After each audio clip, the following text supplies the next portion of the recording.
So, welcome back to the channel.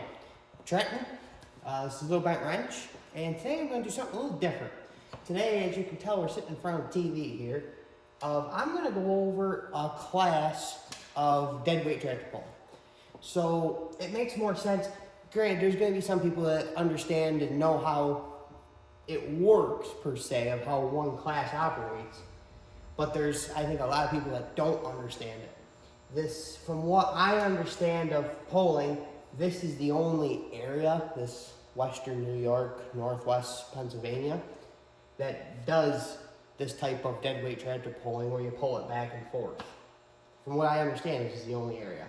There's other, I've seen on YouTube, other places where they just pull it in a line and have a big tractor or excavator or something to pull it back.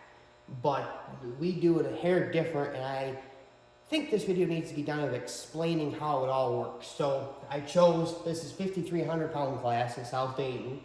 This is a big class, and it'll be easy to understand where it all starts and stops and how each round works. So I'm gonna press play here. This is a WD-45 diesel. This is the first tractor in the class. So it'll just make it easier to understand if you have a tractor that's easy to identify.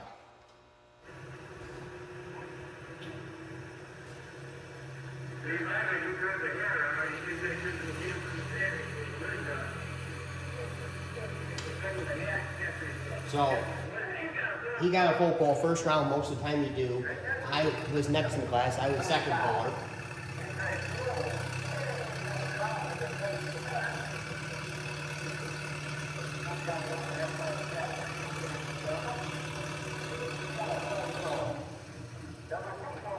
So I got a full pull. Don't remember how many tractors there was, probably 10 to 15.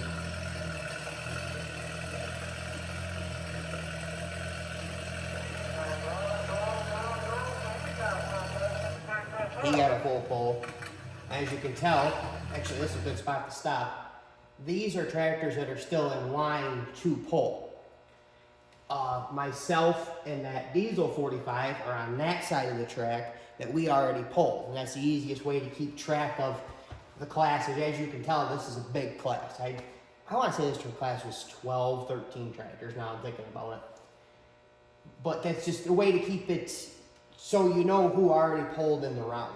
And if you stay, this track, well, there's a couple spots around here that they don't force you to pull in order of how you sign up. It's just how you line up is how you pull. And then they want you, after you lined up and pulled first round, they want you to stay in order the best you can. So that diesel 45 was first, I was second, that kid with the WD-45 was third, so he'll be third in the order, and it'll just so on and so forth from there.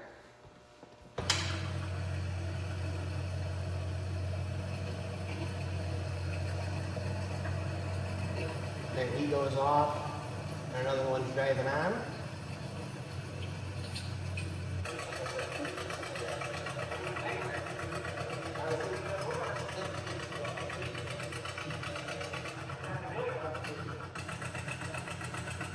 Full pull. Did you get a full pull?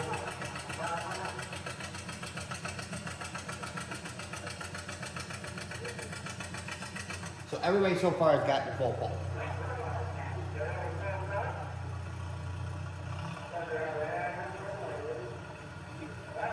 Yes, again, thank you to all the volunteers and everything that allow us to do this. Okay, so right there, that cockshut did not get a full pull. So how that ends up going is once you don't get a full pull, then you're just out of the class. And most of the time, it's usually a 3-round class. The first round, usually everybody gets a full pull. Not always, but usually. Second round, you knock out, I want to say 70 to 80% of the class. If 10 tractor class, you'll be left with 2 to 3 tractors, usually second round. Not always, but usually. And then third round, they put enough weight on the boat, and I'll show that in just a second, to finish the class off of somebody's going to get the most amount of inches or feet, and somebody's going to get the second most and then third most, or however it ends up going per that class.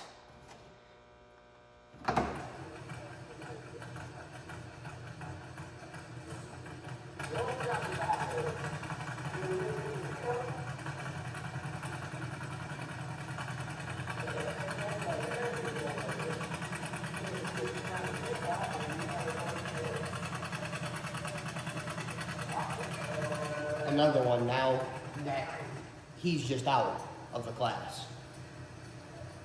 As long as you stay full pulling until the end round and nobody else full pulls, you're still in the class.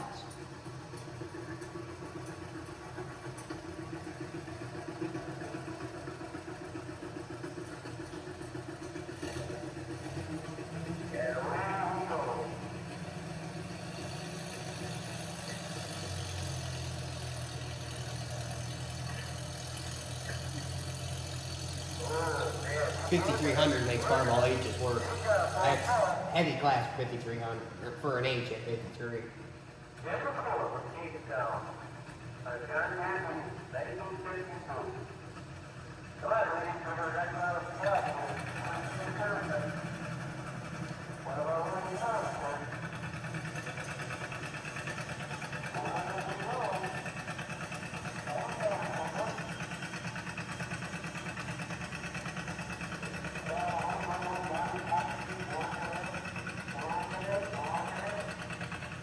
So you got a full pull.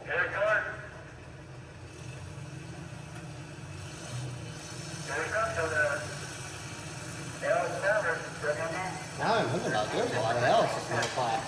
There was 3 or 4 45s and then 15. But pretty much all of these tractors have gotten full pulls. Few of them didn't, but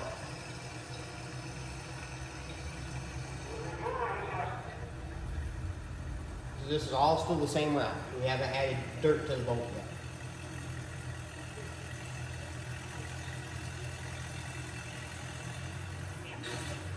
He didn't get a full pull, so he was out of the class.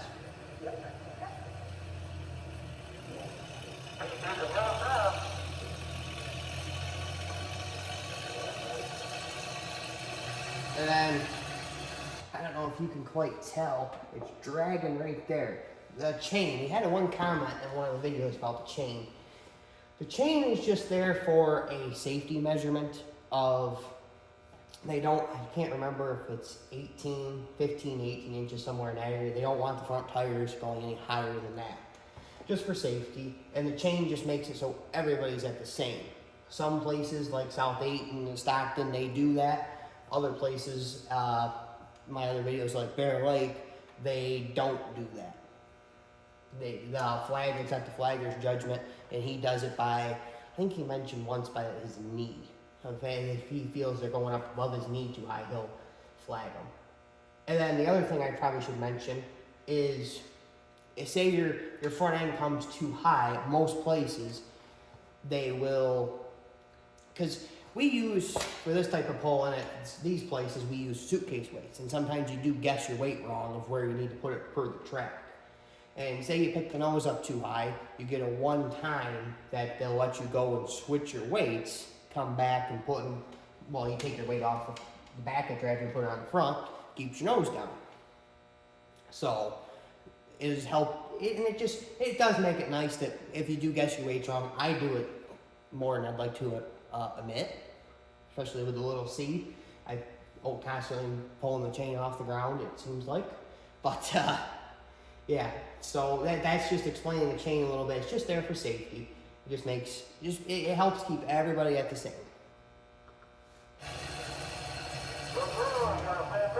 All right, so we're back the second round. So we're back to that diesel 45. So on the sled, they have more dirt. They have dirt on the sled, I should say. For second round, they come in and I don't remember if they had half a bucket, 3/4 of a bucket, or a full bucket for these 5,000-pound tractors. But they'll add X amount of dirt and then try to knock out half the class is what they try to do.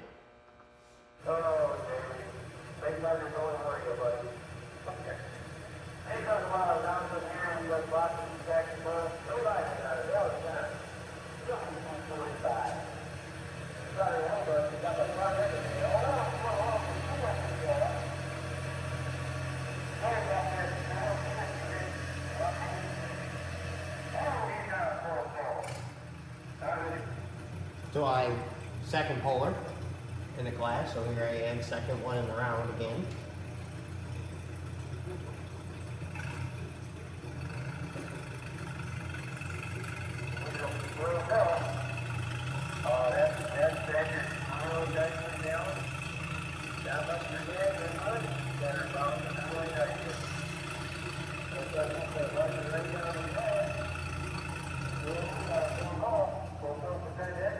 So I got a full, the first two polars got a full pull.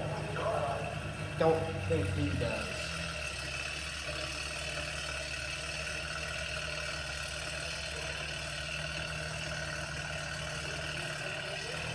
No, he doesn't, so that means he's out of the class now. Because you've gotten two full pulls, the class obviously is going to have full pulls, so he was done.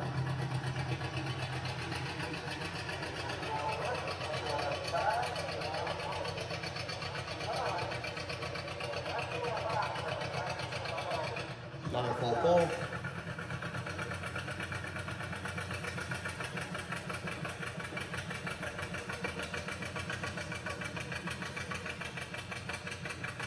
Didn't make it, so he's out of the class.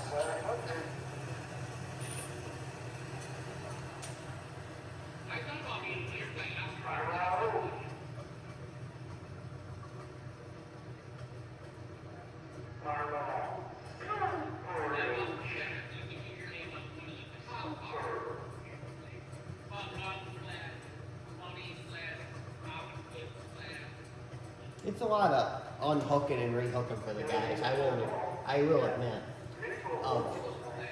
Because every tractor, you know, and there's 12 tractors in this class, and I don't remember if this one goes 3 or 4 rounds this class. Each tractor gets hooked and unhooked 3 times. That's a lot of hooking for the guys.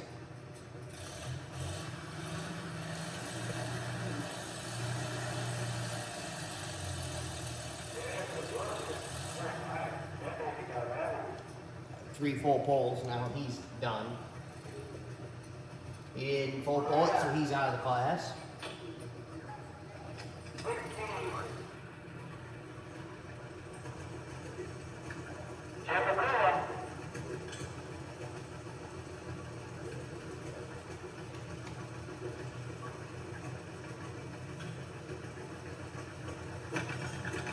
All right,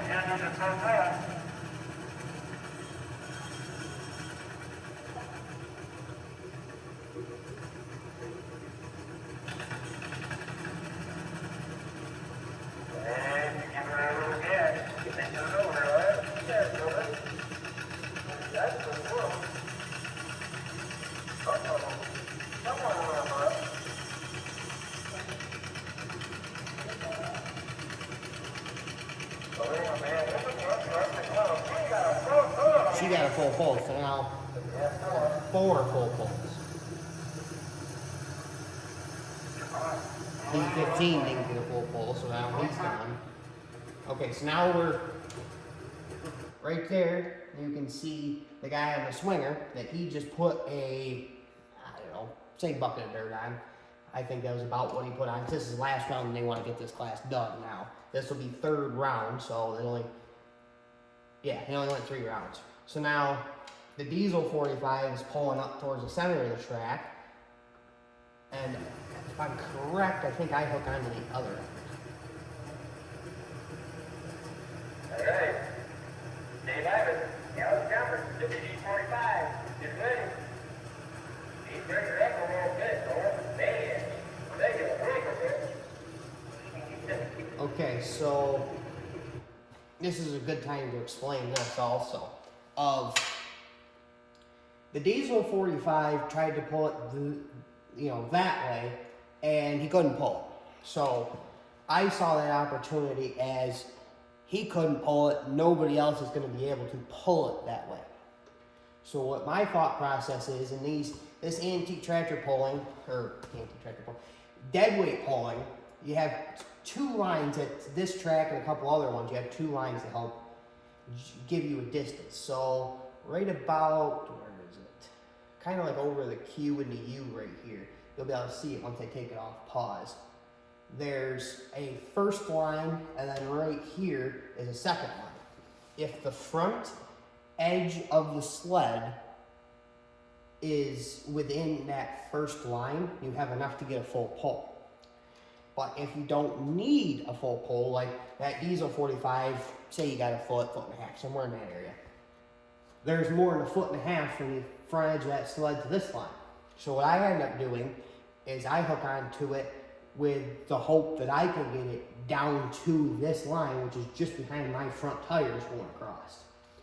And if I take the sled beyond that line, I'm out of bounds and I'm disqualified from the class.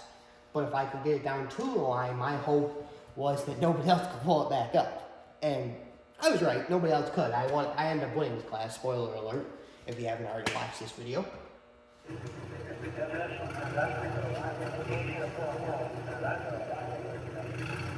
Yeah, you can see the line a little better there.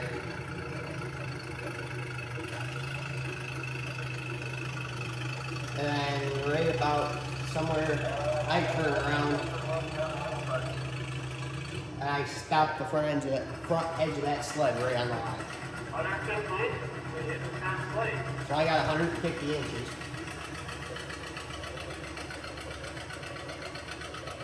That John Deere was trying, it didn't get no 150.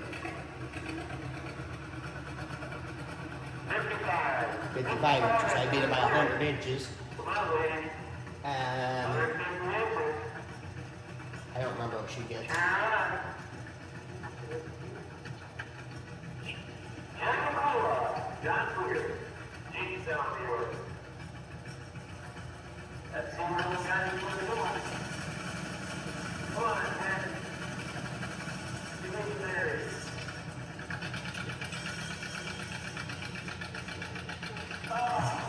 No, so she didn't move it. I win the 5,300 pound class, which is, there you go, which is that plaque right there. That was the plaque for winning that class. And like, I really don't know what I was saying and do, but that ended up, I won that class. But this was a good class to explain how this works. Okay, and I didn't go over this, I probably should have, but on the outside edges of the track, there's lines, and your rear tire can't go beyond that. Front tire, they don't care, it's the rear tire, or the sled. More than likely, your sled isn't getting there before the tractor, but it's your rear tire. And that makes a difference, say, if you're trying to dead straight pull the sled, or if you're trying to twist the sled. I've ran into many times where I tried to twist the sled, thought I had more room than what I did, and I run the rear tire right to the line, and there's not much you're going to do about it after you're already moving. Sometimes your brakes are strong enough that you can overcome the force of the tractor pulling, but not always, especially when you get up into the heavier classes. But yeah, I think that's about it for talking about how a deadweight tractor pull class works. Yeah. If you got any more questions, drop them in the comments. If you want to see another video like this where I explain how a class works of my videos, I have no problem doing that. I'll do a video, which I really don't need to, but I could, of a transfer sled pull. That's kind of more basic though, of the tractor pulls as far as it can, and the sled measures a distance, like meters. That's how they do it there. We have a short video about that on YouTube, but it's kind of self-explanatory with meters. Or a transfer sled. And after the class is done, like this was such a big class, you see all the tear up roots or whatever. They end up going through with a tractor, like a land plane, or they have one of the specialty scrapers for pulling tracks. they'll have that on a 3-point hitch of a tractor, and they'll drag the track. And then this place has a guy brings a big bowl truck to drag it back and forth. He's a volunteer, so thank you for bringing that. But they'll drag the boat back and forth to help level and pack the track back in for the next class. Some classes aren't big enough to worry about. 5,300 or 5,000 is always a big class in South Dayton. So I guess that's about it. If you could, I was looking at my analytics, I guess you would say, on YouTube. It's like 80% of you guys aren't subscribed that are watching. It doesn't cost you anything to subscribe. Just hit that button down below, like the video, and if you want to get the notification when I put a video on, hit the bell. Don't hit the bell. That part doesn't matter. Just make sure you're subscribed to the video. That's the part that matters. But yeah, I guess I'll catch you in the next one then.